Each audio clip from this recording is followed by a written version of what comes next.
Ne kibre nefrete ayırmalı zamanı, ne de düşmanlıklarla geçirmeli bir anı.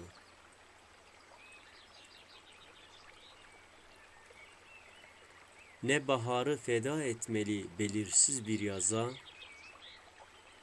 ne de aşkı gereksiz ergen bir naza.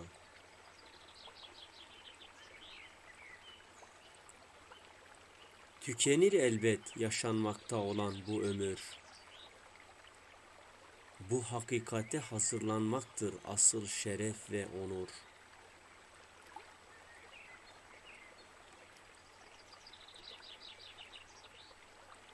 Ölümün seni ne vakit bulacağı bilinmez.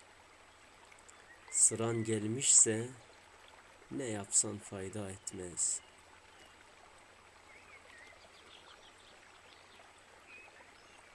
Sonsuzluğa açılan kapıdır bu hayat. Tüm arifler yakinen bilir bunu elbet.